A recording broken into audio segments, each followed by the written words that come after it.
These are crested geckos, and in this video we're going to show you guys how we care for them. So here are my top 5 reasons why these guys are the best lizards you could ever get. 1, check out the difference in coloration. These guys come in a wide variety of colors and patterns, and honestly, there's a look out there for anybody. 2, these guys are super easy to feed. They basically require a paste that you make with water and powder. You mix it up, feed that every other day, and they're all good. 3, they don't require any lighting or heating like most lizards do. 4, they're naturally pretty tame. And 5, these guys are a good size where you don't need a crazy amount of room to keep one. Anybody, even in an apartment or a house or in a dorm room, can keep them. Welcome back to today's episode of Cooking with Manny. What's on the menu? Crested Gecko diet. Crested geckos, their diet comes in these bags, which is what we suggest you stick with, Repashy or Pangea. Both are fantastic. We've been using those for many years with great success. Now what it is, it's a powder, and you mix that powder with 2 parts water, and then you're gonna get a consistency of like baby food smoothie, and that's it. Boom. Put that in there, lasts for 48 hours. They're ready to go, they'll eat it right away. Different size geckos are gonna get different proportions. Baby crested geckos, you're not gonna feed too much. Why? They're tiny geckos and they have tinier stomachs. So what we do for them, honestly, just a couple drops. Boom, just like that, that's all you need. There's plenty of people when they get a new crested gecko, they're like, my gecko isn't eating, but they're feeding them an amount for an adult. And then for the adult, we're gonna feed a little bit more, just about there. Very simple, very easy. Now, if you're breeding groups, obviously you're gonna feed even more, but that's it, super simple. The chef's also gotta taste his own creation. Actually, that's not bad. It's not bad. The best flavor is the watermelon if you guys wanna try. Now let's go feed some crested geckos. Daniela's here to volunteer to try out my wonderful creations. It's Crested Gecko diet. Go ahead. I did it. No, you didn't. No, you didn't. Put it in your fingers. Yeah. Here, come, I got you. Come here. Say Say No, I'll do a drop. I'll do a drop. I'll do a drop. I promise. I'll do it first. That's fine. I do you first. No, that's fine. I already ate it. Shot girl. Oh, no. Shot girl. Okay, don't do that. That's not bad. That's the grubs and fruit. It's pretty good. Is it good? It's mango fruit. You're Just. lying, man. I'm lying about everything. Just more. Like, come on. Like you're in downtown. Okay.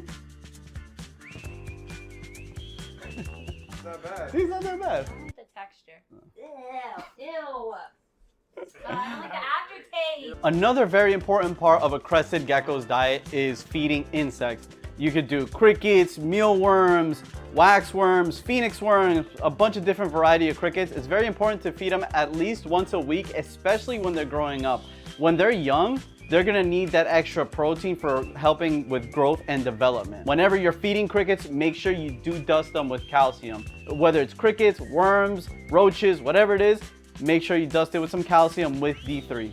Boom. So crested geckos are actually one of the only species of geckos that do not regenerate their tails. So these guys in the wild, they'll wiggle this tail, and if a predator goes for it, it detaches from their butt and it just starts to wiggle around. The predator usually goes for the tail and they get away. Crested geckos actually have 2 common names. One of them being the crested gecko, and they get that name from the crest on their head. And then the other one is called an eyelash gecko. Now they get those names because they have those cute little spiky eyelashes. So when you're setting up a crested gecko in a glass enclosure, the size I recommend for one animal is a 12 by 12 by 18 if it is like a juvenile. If it's a baby, maybe like one of those cube exoterras that are 8 by 8 by 8. 12 by 12 by 18 will be good for a juvenile to a subadult size. And for an adult animal, you could go for a 12 by 12 by 24. You see how we set it up? The substrate is gonna depend on you, but you basically want something that's gonna hold the humidity. Sphagnum moss, mulch, peat moss, they're good, viable options. You could even do paper towels, it's easier to clean. If you see, they're set up in an arboreal setting, so they wanna be able to climb up. They want a lot of leaves that they could hide in between. They could actually, if you see right here, there's actually a crested gecko right there hiding. They love to cram themselves in between things. It's gonna make them feel secure. Another thing that's super important is to have a food and a water dish. The humidity is super important. You want the humidity to be at least 50 to 80%. These guys are from a rainforest, so they're gonna need that humidity to be able to properly shed. We give the enclosure a light mist during the morning and the evening time. You wanna make sure you get all the sides of the tank, you wanna get the plant, and you wanna make sure that you even mist the gecko. They will lick the water droplets off the plants and off their face and of the glass, and that's how they get hydrated.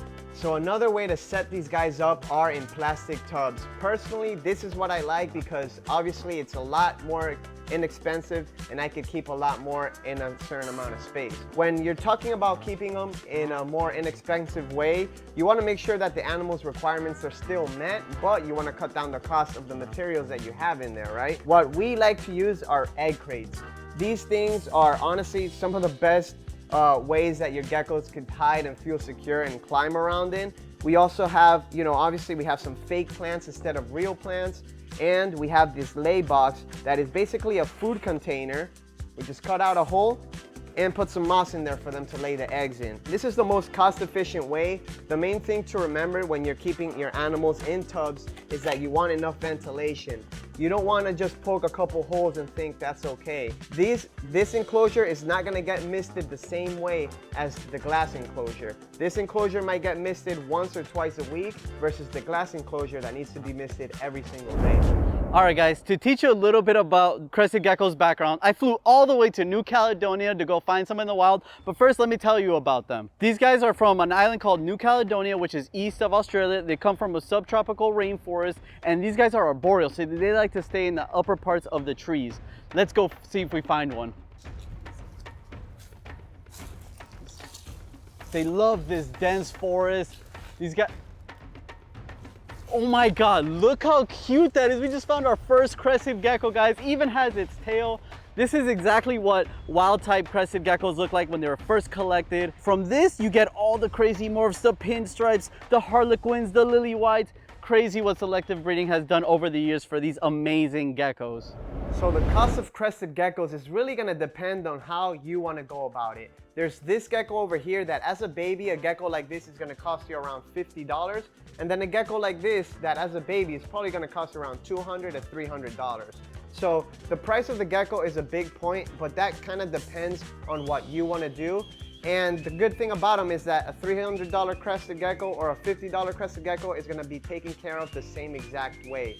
If you wanna do a little bit of a fancier setup with the glass and the naturalistic look, that is gonna cost you about $200 for the enclosure, and the food is gonna cost about $20 for every like 3 to 6 months, depending on the size of your gecko. Now, if you wanna maintain them in a enclosure, a plastic enclosure, a tub like we do for breeding purposes and have, egg crates and have more of a cost-effective way to keep them, then that's going to cost you anywhere from like $30 to $50 per enclosure. Another thing to take in consideration is the size of the gecko and the sex of the gecko. So typically females will go for a lot more, and if it's an adult female, it's gonna go for a lot more than if it is a baby. So if you buy a baby, you're gonna end up getting it for a cheaper price than if you get a full-grown adult. All right, so now you guys know how we take care of our crested geckos. And if you guys have any other questions, please comment down below. If you want some more in-depth on how to take care of your crested gecko, please check it out on our website. We have a care sheet for these guys.